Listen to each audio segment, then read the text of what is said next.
আমার বাবা আমার ঠাকুরদা ঠাকুরমার পছন্দে আমার মাকে বিয়ের পূর্বে আরও একটি বিয়ে করেছিলেন। সেই সূত্রে আমার একটা সৎ বোন ছিল, নাম ঋতুপর্ণা। আমার সৎ বোনটি থাকত আমাদের বাসা থেকে 2.5 কিলোমিটার দূরে। একদিন আমাদের বাসায় আমার সৎ বোনকে বেড়াতে নিয়ে আসলাম। তারপর এক রাতে যা ঘটল তা শোনার পর তোমাদের আত্মা কেঁপে উঠবে। তো বন্ধুরা, শেষ পর্যন্ত দেখতে থাকো। ছোট থেকে বড় হয়েছি, আজ পর্যন্ত আমি কোনোদিন বাবাকে মায়ের গায়ের উপর হাত তুলতে দেখিনি। আজ হাত তুললেন আমার মাকে। বাবা আজ মারলেন, কিন্তু মায়ের চোখে পানি নেই। রাগে দাঁতে উপর দাঁত চেপে কিটমিট করছেন। বাবার চোখ দিয়ে টলমল করে পানি পড়ছে। বাবা ভেজা গলায় বললেন, উঠতে বসতে যেই মালার খোঁটা দাও সে আজ মরে গেছে। এবার খুশি তো? এখন থেকে অন্তত আমাকে রেহাই দাও। মালা নামটা আমি আজ প্রথম শুনিনি, আগেও বহুবার মায়ের মুখে শুনেছি। মা বাবার সাথে একটু রেগে গেলেই মালার নাম ওঠে। আমি বারবার জানতে চেয়েছিলাম মায়ের কাছে, কে এই মালা? মা মুখে ভেঙচি এনে ভাষাকে বিকৃত করে বলেছিল, তোদের বাপের প্রেমিক। আমাকে বিয়ে করার আগে মালার লগে তোর বাপের সংসার ছিল। বাবা মাথা নিচু করে সেদিন আমার সামনে থেকে চলে গিয়েছিল। বোঝাই যাচ্ছে নিজের ছেলের সামনে তিনি বেশ অপমানিত হয়েছেন। বাবার জন্য আমার বড় মায়া লাগে। মায়ের এই গালি প্রতিবাদ বাবা কোনো দিন করেননি, কিন্তু আজ প্রতিবাদ করেছেন। প্রতিবাদের ভাষা ছিল সজোরে একটি থাপ্পড়। অতীতের এত বছরের রাগ বাবা একটি থাপ্পড়ে কমাতে পেরেছেন তো? আমি দুপুরের খাবার খেতে বসেছি, মা তরকারি দিচ্ছিলেন। বাবা এলেন হঠাৎ ঘরে। তখনই মায়ের হুঙ্কার, আমায় রেখে কাউকে কিছু না কইয়া কার কাছে গিয়েছিলা? কইয়া গেলে কি হইতো? না করতাম কি? আমি এত বছরেও না কইরা ফিরতে পারছি? বাবা এগিয়ে এলেন, থাপ্পড় দিয়ে মালার মৃত্যু সংবাদ প্রকাশ করলেন। এমতাবস্থায় আমার গলা দিয়ে আর ভাত নামে না। বাবা ঘর থেকে চলে গেলেন। মায়ের দিকে তাকিয়ে বুঝলাম মৃত্যু সংবাদ শুনে তার রাগ একটু কমেছে। আমি খাবার রেখে বাইরে গিয়ে হাত ধুয়ে ফেলেছি। মনটা কেমন খারাপ লাগছে। বাবা যে আজ দোকানে যাবেন না বোঝাই যাচ্ছে। তার চেয়ে ভালো আমি দোকানে গিয়ে বসি। ক্রেতাদের চাল দিতে দিতে মনটাকে অন্যদিকে ঘুরিয়ে রাখা যাবে। রাত তখন 12:30 হবে। আমি বই পড়ছিলাম, অনেক সুন্দর একটা গল্পের বই। গল্প পড়তে পড়তে আমার তন্দ্রা কাটিয়ে দিল দরজায় টক টক শব্দে। দরজার ওপাশ থেকে বাবার গলার শব্দ, সাফিন, ঘুমিয়ে পড়েছিস? আমি কোনো জবাব না দিয়ে দরজা খুলে দিলাম। বাবা ঘরে ঢুকে আমার বিছানায় বসতে বসতে বললেন, ঘুম আসেনি এখনো? তোর সাথে গল্প করতে এলাম। বাপ বেটার গল্প অন্য কাউকে শুনতে হয় না, তাই এখন এলাম। তোর সমস্যা হবে না তো? আমি মুচকে হেসে বললাম, না বাবা, আমার আরও ভালো লাগছে যে তুমি এসেছো। আজ এই ঘরে ঘুমাও, মায়ের ব্যবহারে মন খারাপ করে থেকো না। বাবা পা তুলে আয়েশ করে বসলেন। ইশারায় আমাকে চেয়ার টেনে কাছে আসতে ইঙ্গিত করলেন। আমি লোহার চেয়ার নিয়ে বাবার মুখোমুখি বসলাম। বাবা আমার দিকে কিছুক্ষণ তাকিয়ে রইলেন। তারপর দেয়ালের দিকে তাকিয়ে বললেন, তোর অনেক কিছু জেনে রাখা দরকার। আমি তোকে জানাতে চাই। আগেও জানাতে চেয়েছি, সাহস হয়নি। ভেবেছি তোর মা যেমন অকথ্য ভাষায় কথা বলে হয়তো জানা হয়ে যাবে, কিন্তু তুই জানিস না কিছুই। শুধুই একটি নাম জানিস, মালা। তুই এই নামটি তোর মায়ের মুখে শুনেছিস। যতবার শুনেছিস আমি লজ্জা পেয়েছি, বলতে পারিনি কিছু। আজ বলবো। আমি গভীর মনোযোগ দিয়ে বাবার গল্প শুনছি। যে নাম নিয়ে মায়ের অকথ্য ভাষা, বাবার লজ্জা পাওয়া, অজানাকে জানতে অবশ্যই মনোযোগী হওয়া প্রয়োজন। বাবা এক নাগারে গল্প বলছেন। লুকাই কি? এক গল্প। তোর মায়ের মুখে মালা নাম শুনে হয়তো ভেবেছিলি আমার অন্য কারো সাথে কোনো সম্পর্ক আছে। সত্য হলো, মালার সঙ্গে আমার কোনো সম্পর্ক নেই। মালা আমার বিয়ে করা প্রথম স্ত্রী ছিল। তোর ঠাকুরদা ঠাকুরমা পছন্দ করে বিয়ে করিয়েছিলেন। তোর ঠাকুরদার বাড়ির কাছেই।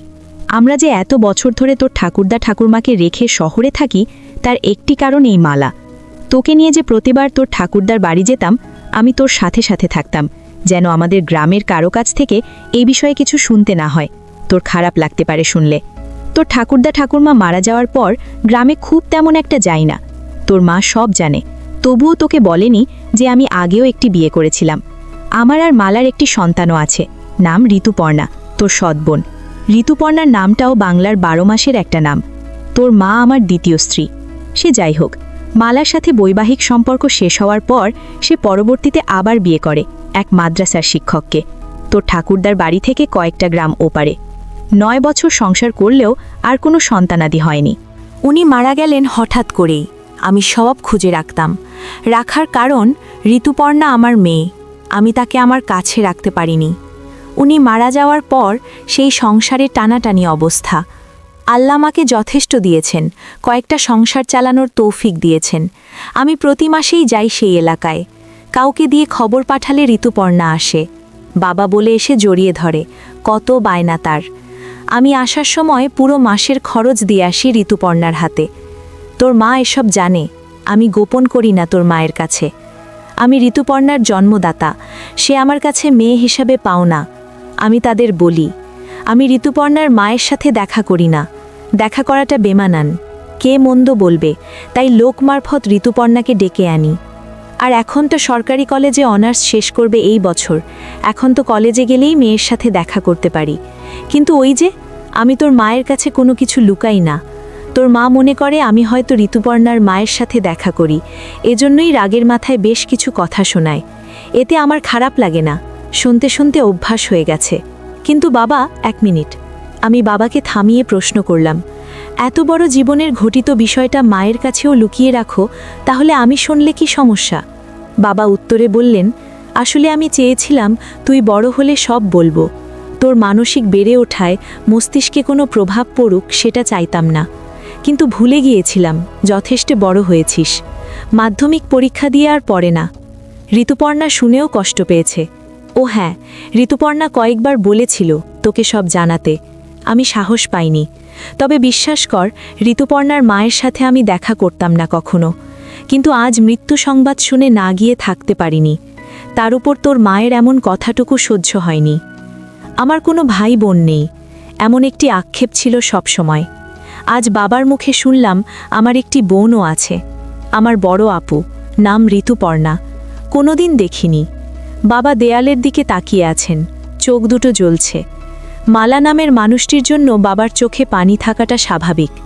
আমি বাবাকে প্রশ্ন করলাম, তুমি ছেড়ে দিয়েছিলে কেন বাবা? বাবা দেয়াল থেকে দৃষ্টি আমার দিকে দিলেন, একটি দীর্ঘশ্বাস ছেড়ে বললেন, যে মানুষটা দুনিয়া ছেড়ে চলে গেছে তার সম্পর্কে কিছু না বলাই উত্তম। এতটুকু জেনে নে যে আমাদের মনের মিল ছিল না। তবে বুঝতে একটু দেরি হওয়াতে কয়েক বছর সংসার টিকেছিল, পরে আর টিকেনি। ঋতুপর্ণাকেও নিয়ে গেছে, আমার কাছে কোনোভাবেই রাখতে পারিনি। জোর করলে হয়তো পারতাম, আইনে গেলে ঋতুপর্ণাকে রাখতে পারতাম, থানা পুলিশ করে কোর্টে গিয়ে। এত সব করতে ইচ্ছে হয়নি।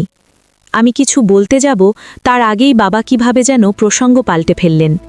আমাকে উদ্দেশ্য করে বললেন, নদী দিয়ে এক ট্রলার ভর্তি চাল আসার কথা, ফরিদপুর বাজারে পরিচিত পাইকারদের থেকে কিনেছি। সন্ধ্যায় আসার কথা, রাত 9টা পর্যন্ত বসেছিলাম, আসেনি। দোকানের ওদের কাছে নাম্বার আছে, সকালে আরও এগিয়ে একটু খোঁজ করিস তো, আসলে রসিদ দেবে, টাকা দিয়ে দিস। কথাটুকু বলে বাবা উঠলেন। উঠে সাথে সাথে চলে গেলেন না, একটু দাঁড়িয়ে থেকে আবার বললেন, রাত 1:30 বেজে যাচ্ছে, জেগে থাকিস না, ঘুমিয়ে পড়, সকালে দোকানে যাবি। বাবা ঘর থেকে বেরিয়ে গেলেন। আমি চেয়ার আগের জায়গায় নিয়ে এলাম। আজ আর গল্প পড়ে শেষ করা হবে না। বিছানায় গা এলিয়ে দিলাম। ঠিক 10 দিন পরে বাবা হঠাৎ মারা গেলেন। আমি দোকানে ছিলাম, খবর পেয়ে ছুটে এসেছি বাড়িতে। বাড়ি ভর্তি মানুষ। কেউ মারা গেলে পরিচিত সবাই শেষ দেখা দেখতে আসে। মা জোরে জোরে কান্না করছেন। মায়ের মুখে শুনতে পেলাম, সকালে শুধু বলেছিলেন বুকটা ব্যথা করে। মা ভেবেছেন খাওয়ার পর হয়তো এমনিতেই ব্যথা করছে, তাছাড়া ব্যথা ততটা বেশিও না। কিছু না বলে বাবা দুনিয়া ছেড়ে চলে গেলেন। আমার মাথার ওপর বটগাছের ছায়া ছিলেন। নিজেকে খুব অসহায় লাগছে। এত বড় পৃথিবীতে নিজেকে একা লাগছে। আমার 2 চোখ বেয়ে পানি পড়ছে। সান্ত্বনা দিতে এগিয়ে এলেন এলাকার কয়েকজন। মানুষের সামনে কান্না করাটা অন্য সময় হলে লজ্জাকর পরিস্থিতি হতো, কিন্তু এখন লজ্জা লাগছে না, শুধু পানি পড়ছে। একে একে সব আত্মীয় স্বজন এলো। শেষ বিদায়ের আয়োজন চলছে। কবর খুঁড়তে লোক গেছে কবরস্থানে। এরই মধ্যে এক অনুষ্ঠান চলছে শেষ বিদায়ের। বাবা মারা যাওয়ার 4 সপ্তাহ পেরিয়ে যাচ্ছে। আমি দোকানে বসে আছি। বাবার অবর্তমানে দায়িত্ব বেড়ে গেছে। হঠাৎ আমার অবচেতন মনে খানিকটা ধাক্কা লাগলো।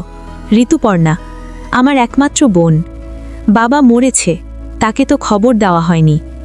আমার কাছে তো ফোন নম্বরও নেই, বাড়িও চিনি না কোন গ্রামে থাকে। বাবাকে শেষ দেখা হয়নি তার।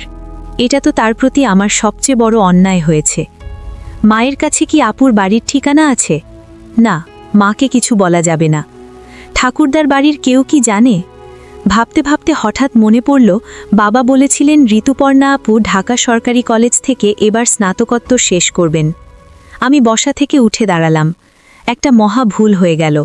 আপুকে বাবার মৃত্যু সংবাদ জানানো দরকার ছিল। ঢাকা সরকারি কলেজের উত্তর দিকে স্নাতকোত্তর ভবন। আমার পরিচিত কেউ নেই এখানে। স্নাতকোত্তর ভবনের সামনে অনেকেই আছে। আমি এগিয়ে গেলাম। সবাই বয়সে আমার বড়। একসাথে ৫-৬ জন কথা বলছে দাঁড়িয়ে। আমি গিয়ে সালাম দিলাম। জানতে চাইলাম স্নাতকোত্তর শেষ বর্ষের ঋতুপর্ণা নামের কাউকে চিনেন কিনা। সাথে সাথে একজন ডান দিকে তাকিয়ে একটু মাথা উঁচু করে বলল, এই ঋতুপর্ণা, তোকে কেউ খুঁজতে আসছে। আমার চোখ যেন অপেক্ষা সইছে না। কেউ একজন এগিয়ে আসছে। আমার কয়েক বছরের বড় হতে পারে। দেখতে খুবই সুন্দর। ইচ্ছে করছে এখনই চিৎকার করে বলি, আমি তোমার একমাত্র ভাই শাফিন। কিন্তু বলতে পারিনি। আমার গলার স্বর যে ভেজা কিনা বুঝতে পারছি না। সে বলল, আপনাকে কি বলে সম্বোধন করব ভেবে পাচ্ছি না। আসলে কি, আমি পরিচয়ের শুরুটা কিভাবে করব? মুখ ফুটে বললাম, আপু, আপনার সাথে কিছু কথা আছে, খুব জরুরি। একটু এদিকে আসবেন। স্নাতকোত্তর ভবনের সামনে দুর্বা ঘাসের শীতল পাটির মতো বিছানো। আমি আপুকে নিয়ে একটু আড়ালে গেলাম। আপুর কৌতূহলী চোখ। হঠাৎ বললাম, আমি সরিষা বাড়ি থেকে এসছি। আমার নাম শাফিন। কথাটুকু বলে আপুর দিকে তাকালাম। আপু নির্বাক, চোখের পলক পড়ছে না। চোখ দুইখানা ভিজে উঠল। আমার সামনে আরেকটু এগিয়ে এসে আপু বলল, তোমাকে দেখার ইচ্ছে ছোটবেলা থেকে। আমার একটা ভাই আছে, আর তাকে আমি কখনো দেখিনি। এই কষ্টটা আমার অনেক বছরের। কত বড় হয়ে গেছো তুমি। আমার দৃষ্টি নিচের দিকে। ইচ্ছে করছে নিজের চোখের সাথে যুদ্ধ ঘোষণা করি। আমার চোখ থেকে এখন যেন কোনো পানি না পড়ে। আমি হাজারো চেষ্টা করে যাচ্ছি আটকাতে আর পারলাম না। এরই মধ্যে আপু আবার বলল, বাবা মারা যাওয়ার দিন গিয়েছিলাম তোমাদের বাড়িতে।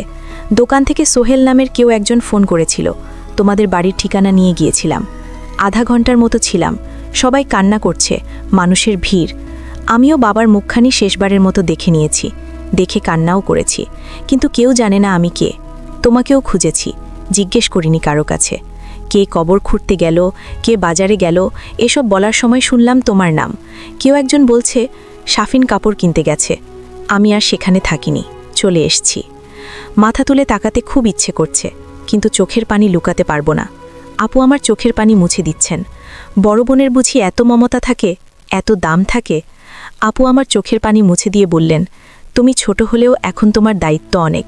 মায়ের দিকে খেয়াল রেখো। আমি দোকান থেকে আসার সময় 25,000 টাকা নিয়ে এসেছি। পকেট থেকে টাকাটা বের করে আপুর হাতে দিয়ে বললাম, আমি এখন আর ছোট নেই আপু, অনেক বড় হয়েছি। মায়ের খেয়াল যেমন রাখতে পারবো, তেমনি আপুর জন্য এই ভাইটি আছে। আপু একটু চমকালেন বোধহয়। তারপর টাকাটা আমার হাতে দিয়ে বললেন, আমি তোমার চেয়েও বড়। এখন আমার টাকা লাগবে না, মামার বাড়িতে থাকি এখন। আমি টাকা ফেরত না নিয়ে বললাম, টাকা নিতেই হবে। আপুর সব দায়িত্ব এখন থেকে তার ভাইয়ের।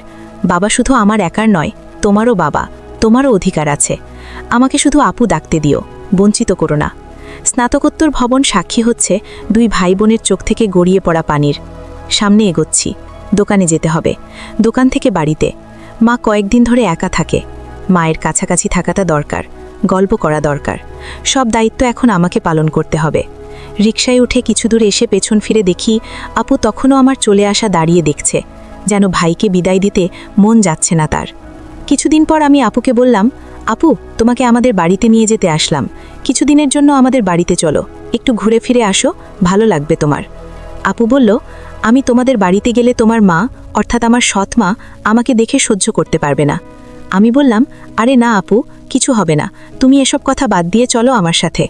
আমিও ভাইয়ের কথায় আর মায়ের টানে চলে গেলাম তাদের বাসায়। আমাকে আমার সৎমা দেখে মুখটা কেমন যেন অন্ধকার করে ফেলল।